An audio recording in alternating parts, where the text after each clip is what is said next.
Bonjour à vous les Gémeaux, bienvenue pour votre guidance pour ce mois de novembre 2021. On va aller découvrir ensemble les énergies potentielles qui peuvent se présenter à vous pour ce mois à venir. Gardez bien à l'esprit, je le répète toujours et encore, mais c'est du général, ça ne peut pas parler à tous les Gémeaux, donc vous ne prenez que si ce message fait écho à ce que vous vivez. Si ça ne vous parle pas, eh bien c'est que c'est pas pour vous tout simplement. Allez voir éventuellement signe ascendant, signe lunaire pour des messages complémentaires. Et puis si vous souhaitez une guidance personnalisée, je vous invite à me contacter sur mon mail lililataro@yahoo.com. J'effectue systématiquement une première approche avant la planification de la guidance, donc n'hésitez pas à me solliciter pour avoir de plus amples informations. Pour ce mois-ci, on va regarder avec les arcanes majeurs du tarot de la bienveillance et on va aller développer avec le tarot histoire de sorcière. Alors, on va déjà découvrir ici la vibration principale pour vous de ce mois de novembre, les Gémeaux. Vous avez l'arcane numéro 1, l'arcane du magicien ici, qui va nous parler d'action, qui va nous parler de manifestation, de pouvoir créateur. Le magicien, c'est celui qui ouvre un nouveau cycle, c'est celui qui manifeste ses désirs, en tout cas qui agit dans ce sens pour pouvoir créer ce qui lui fait envie, c'est celui qui est créateur de son existence, c'est le commencement éventuel de quelque chose pour vous, d'un nouveau cycle. Vous avez, a priori sur ce mois de novembre, toutes les cartes en main pour pouvoir agir et vous savez ce que vous voulez, vous initiez une action et voilà, peut-être que vous allez chercher des infos, que vous vous appuyez sur des éléments concrets pour pouvoir prendre certaines décisions.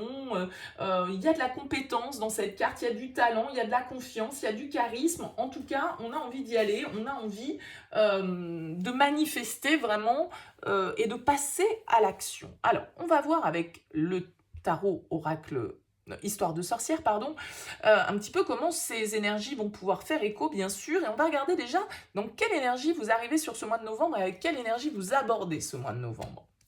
On a la 10 de coupe, et on a une arcane majeure, la tempérance. Ok.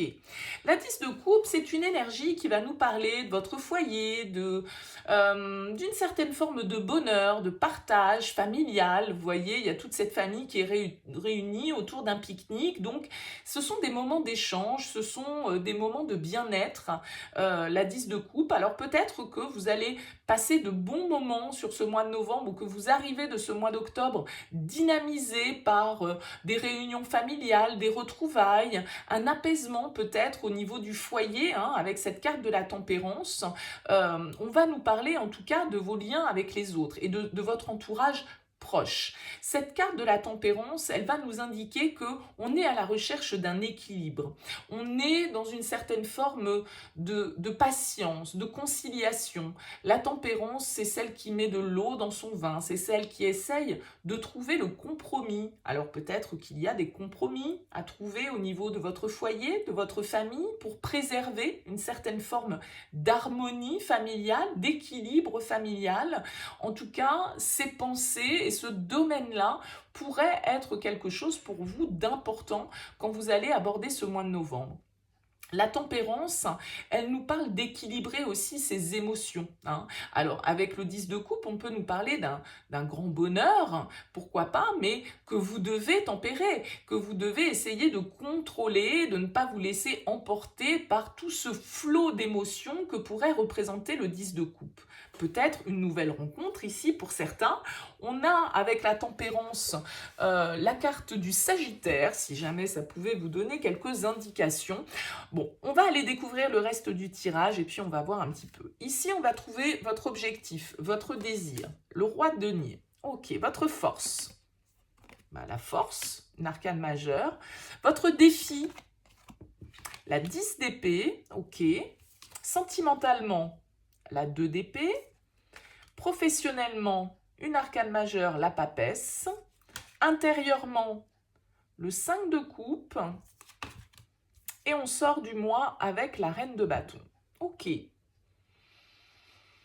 Alors, il y a dans votre jeu une histoire ici de d'épée, la papesse, de dualité. Peut-être qu'il y a une décision à prendre ici et que vous devez agir avec cette carte du magicien pour faire évoluer une situation, pour sortir d'une situation, parce que on a quand même ici ce 10 de coupe, ce 10 d'épée, ce sont des symboles de fin de cycle. On termine quelque chose pour pouvoir ouvrir une nouvelle porte. Alors, est-ce que c'est au niveau familial? Est-ce que c'est au niveau d'une relation? Euh, Est-ce que c'est au niveau professionnel? Tout ça est parfaitement possible. En tout cas, vous avez... Je vous expliquerai pourquoi. Parce que tout compte fait, vu les cartes que vous avez dans ces deux domaines-là, ça peut faire écho à ce que je viens d'évoquer et au fait de devoir effectivement passer un cap, tourner une page. Vous avez le roi de denier comme objectif. Le roi de denier, c'est celui qui a à cœur sa stabilité, son aisance, son confort, euh, vraiment sa sécurité matérielle, financière, ses valeurs. Il est attaché à certaines valeurs. D'accord? Et c'est tout à fait le bon père de famille, le roi de denier. C'est celui qui prend soin de lui, qui prend soin des autres, qui a un côté assez protecteur, hein. Donc ça peut être bien évidemment quelqu'un autour de vous qui vous apporte son appui, son expérience, sa connaissance, son soutien financier, un banquier, un père, un grand-père, bon, peu importe. Ça peut tout à fait être ça, mais ça peut être aussi votre posture de roi de denier, de celui qui a envie ici eh bien, de trouver une certaine forme de stabilité, parce que la tempérance, c'est l'alter ego de l'empereur, c'est le 14 dans le tarot, et donc il y a une recherche d'équilibre ici. Et peut-être que vous avez envie de construire quelque chose de concret avec quelqu'un ou au niveau familial, de faire un investissement qui permette de sécuriser votre foyer ou ce que vous avez construit, ou voyez, hein, il peut y avoir cette dynamique-là. En tout cas, avec la force, on pourrait nous indiquer que, étant donné que c'est votre atout, eh bien vous êtes très déterminé. Vous êtes très sûr de vous sans doute, hein, roi de denier, la force, vous avez une attitude ici comme ce magicien, de celui qui a les compétences, de celui qui a l'expérience, de celui qui a le talent pour faire les choses, et donc celui qui s'affirme, qui est prêt à aller au combat avec la force,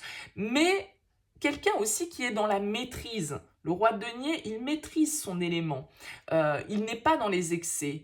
Voilà, il sait faire fructifier, développer une situation, ancrer une situation. Et la force, comme atout, va nous indiquer que vous êtes prêt à faire preuve de détermination, de force, de courage, d'obstination peut-être dans une situation qui vous tient à cœur. Simplement, votre défi ici, les Gémeaux, c'est quand même d'accepter, avec la 10 d'épée, qu'il y ait peut-être quelque chose qui doit se terminer et quelque chose que vous pouvez ressentir comme un échec. Avec la 10 d'épée, c'est une souffrance, c'est une déception, une douleur physique, morale. Il y a quelque chose que vous devez laisser derrière vous pour pouvoir renaître. Donc, ça peut être professionnellement, ça peut être sentimentalement, ça peut être une manière de faire qui n'a pas fonctionné jusque-là, une relation qui n'a pas fonctionné jusque-là. Ici, on pourrait très bien vouloir nous dire, avec ce 10 de coupe, que vous trouvez l'apaisement, vous vous guérissez d'une période qui a pu être remplie d'amour, de partage dans votre vie, hein, que vous reprenez les rênes de votre vie en main ici, si jamais vous avez dû subir une difficulté au niveau relationnel et familial, il y a peut-être un deuil, entre guillemets, symbolique à faire ou concret à faire d'une période de votre vie qui appartient au passé, au jour d'aujourd'hui, et qui a pu être de l'ordre de la construction familiale ou de la construction d'un couple, d'une relation, d'accord? Mais avec ce roi de denier, eh bien, on entreprend de nouvelles choses. Mais on voit aussi que au niveau sentimental, relationnel, vous avez la 2 d'épée, donc il y a une certaine forme de confusion. Vous avez peut-être un choix à faire, des décisions à prendre, on l'a vu ici avec ce magicien, un compromis à trouver, peut-être par rapport à vos ressources, si vous êtes par exemple, pour ceux qui pourraient être dans le cadre d'un divorce, hein, ici d'une rupture, eh bien vous devez affirmer vos droits peut-être avec ce roi de denier, vous devez avoir recours peut-être à un emprunt, à un financeur, à je ne sais quoi, à une aide, un appui quelconque, ou c'est vous inversement qui devez faire part de vos ressources. Je ne sais pas dans quel sens ça marche, mais il y a quand même là quelque chose qui est de l'ordre de la difficulté qui est à dépasser, hein. La 10 d'épée, c'est la renaissance, c'est la mort symbolique pour pouvoir renaître et c'est votre défi. Donc ça veut dire que vous allez devoir clôturer, mettre fin, mettre un terme à une situation ou à une manière de faire ou à une relation et ça se fait avec difficulté. Ça se fait avec difficulté, ça peut être ici, avec ce 2 d'épée, eh bien effectivement, une indécision, un choix difficile que vous devez prendre au niveau relationnel. La 2 d'épée, c'est le choix cornélien, c'est le dilemme. On est pris entre le marteau et l'enclume et on ne sait pas, on ne voit pas, on est dans le déni, on est un peu dans l'aveuglement. On ne veut pas choisir, on ne sait pas choisir, on a peur de choisir en fait. Hein, on a peur de trancher et donc on peut être un petit peu dans la confusion, dans le déni, dans l'aveuglement et ne pas accepter peut-être ici, effectivement, que quelque chose doive se terminer, que quelque chose n'ait pas pu fonctionner peut-être. Et la tempérance va nous indiquer qu'on doit se guérir, retrouver un certain équilibre par rapport à ça pour pouvoir justement manifester ce que l'on souhaite et peut-être ouvrir une nouvelle étape de vie pour certains d'entre vous parce que symboliquement, il peut y avoir ici des cycles qui se terminent. Hein. Alors, on voit qu'au niveau professionnel, on a cette papesse, donc un 2, encore une fois, et donc il y a toujours cet aspect un petit peu peut-être de dualité. La papesse va nous indiquer que vous êtes sans doute dans une phase d'introspection, de réflexion. Vous ne parlez peut-être pas trop de vos projets, de ce que vous souhaitez faire. La papesse, c'est un peu la gardienne des secrets, donc elle n'est pas dans l'expression, elle est plutôt passive, elle réfléchit, elle essaye de s'écouter parce qu'elle est très intuitive. C'est celle qui a les réponses au-delà du voile, au-delà des apparences. Alors vous êtes peut-être en train de faire une pratique au niveau professionnel qui est en lien avec tout ce qui va être développement personnel, intuition, énergie. Ça peut tout à fait être ça. Mais ça peut être aussi une période de réflexion quant à éventuellement une nouvelle direction, ou en tout cas vous réfléchissez actuellement à cet aspect-là de votre vie en vous interrogeant sur les différentes options que vous pourriez éventuellement avoir et savoir si vous êtes toujours à votre juste place ou non. Ça pourrait symboliser pour certains aussi une certaine forme d'introspection, d'apprentissage sur soi-même, bien sûr, mais aussi d'apprendre de nouvelles connaissances, puisque c'est la carte du savoir, la papesse. Donc, il y a cette idée de garder les choses pour soi, malgré tout. Alors peut-être que voilà, vous êtes dans des pourparlers, dans des négociations, et pour l'instant tout ça n'est pas très officiel, tout ça est un petit peu caché. Alors la papesse pourrait indiquer une certaine forme de prudence à avoir justement sur des choses qui pourraient ne pas être portées à votre connaissance. Soit c'est vous qui les cachez, ces choses, soit c'est éventuellement aussi d'autres personnes qui vous les cachent. Donc il peut y avoir une notion un petit peu là de choses cachées, de secret avec cette papesse au niveau professionnel, mais ça peut tout à fait être parce que vous êtes dans une réflexion et que vous gardez vos réflexions pour vous, votre analyse pour vous, et vous ne la partagez pas forcément avec l'extérieur.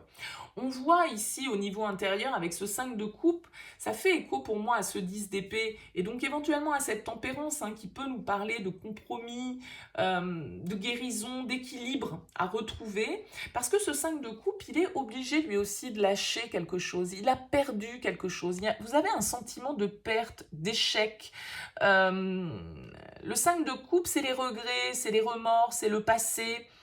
On est déçu, on est tourné vers ce que l'on avait et on ne voit pas ce qu'on va pouvoir tirer comme profit de la situation.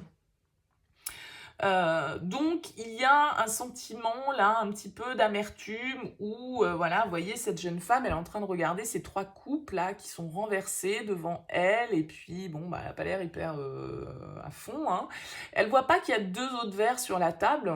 Encore une bouteille avec du vin dedans, donc elle va pouvoir la remplir, enfin du vin ou autre chose, j'en sais rien, mais enfin, voilà, elle va pouvoir la remplir, sa coupe, mais elle le voit pas. Elle le voit pas parce qu'elle est tournée vers ce qu'elle perd. Et c'est ça qu'on vous indique ici, c'est que peut-être que cette ascension que vous souhaitez avoir, ces projets que vous souhaitez réaliser, eh bien ils vont vous nécessiter une certaine forme de sacrifice. Il va falloir, je prends souvent l'exemple, vous voulez acheter une nouvelle maison qui aujourd'hui correspond plus à vos projets, à la maison de vos rêves, mais bon, bah voilà, il y a 10, 15 ans, 20 ans en arrière, 30 ans en arrière, vous ne pouviez pas vous l'offrir, vous n'aviez pas forcément les moyens, mais vous avez acheté une plus petite maison, vous avez vécu dedans pendant 15-20 ans, et puis voilà, l'heure est venue aujourd'hui pour vous de réaliser votre rêve, mais malgré tout, ce moment où vous allez quitter cette maison dans laquelle vous avez pu construire votre famille, etc., ça peut malgré tout vous fendre un petit peu le cœur, ça peut être un moment difficile, un deuil, un cap à passer. Il y a cette histoire de deuil qui est à faire ici pour vous les Gémeaux, symboliquement sans doute sur quelque chose et qui est en lien avec l'émotionnel, qui est en lien avec voilà, une étape qui peut être un petit peu difficile, qui vous demande de faire preuve de détermination, de courage. Pour pouvoir construire ici votre assise, votre ancrage, vous réaffirmer peut-être aussi dans votre domaine personnel ou professionnel. En tout cas, on voit qu'en fin novembre, vous êtes dans cette énergie de la reine de bâton. C'est très positif. La reine de bâton, c'est vraiment celle qui entreprend les choses. C'est celle qui va de l'avant. C'est celle qui suit ses passions. C'est celle qui sait utiliser ses atouts pour pouvoir obtenir ce qu'elle souhaite. Donc cette reine de bâton, elle est vraiment dans la dynamique, dans le pouvoir personnel. Donc vous avez pour ambition le roi de denier, la reine de bâton, il y a quand même des énergies assez fortes de maîtrise. Le magicien, on vous dit que vous avez les cartes en main, vous avez les atouts en main, vous avez la force, le courage nécessaire pour aller de l'avant. Alors je ne sais pas vraiment quel domaine ça peut toucher, puis peut-être que ça en touche aussi bien au niveau personnel qu'au niveau professionnel. Il va falloir faire preuve de détermination, de force, de courage pour affronter sans doute ici une étape malgré tout de transition qui, même si elle vous amène vers des énergies de renouveau, peut nécessiter une certaine forme de sacrifice à faire et on voit que ça peut vous semer un petit peu de confusion dans votre esprit, que ce soit dans votre situation perso ou pro. On voit bien que les choses ne sont pas tout à fait claires et limpides pour vous. Donc, soyez patient, soyez dans la maîtrise, ne vous laissez pas aller à des excès aussi avec cette tempérance. On vous dit la force que vous pouvez vous maîtriser, que vous avez l'énergie nécessaire. La tempérance, elle nécessite d'équilibrer et la force aussi, elle est dans cette maîtrise. Donc, émotionnellement parlant, il peut y avoir des choses ici qui sont difficiles pour vous et qui vous plongent dans une certaine forme de regret ou de nostalgie, un peu comme ça. Donc voilà, on vous dit allez de l'avant, prenez des initiatives, affirmez votre position. Vous avez toutes les cartes, vraiment. Qu'est-ce qu'on a en d'autres decks? Ouais, on a la 9 de coupe, donc il y a quand même une satisfaction là, avec ce 9 de coupe. C'est quand même un souhait qu'on arrive à réaliser, mais c'est comme si, voilà, ce souhait nécessité de renoncer à quelque chose. Il y a la réussite derrière, il y a un désir, il y a une envie, on bouge, mais il y a un cap difficile. Je ne sais pas pourquoi. Écoutez, dites-moi dans vos commentaires, les Gémeaux, si vous vous retrouvez là-dedans un petit peu. C'est toujours intéressant pour moi de voir comment ça se matérialise pour vous dans le concret. En tout cas, merci pour votre écoute. N'hésitez pas à liker, n'hésitez pas à vous abonner si ça vous a plu. Merci de votre présence et puis je vous dis à très vite.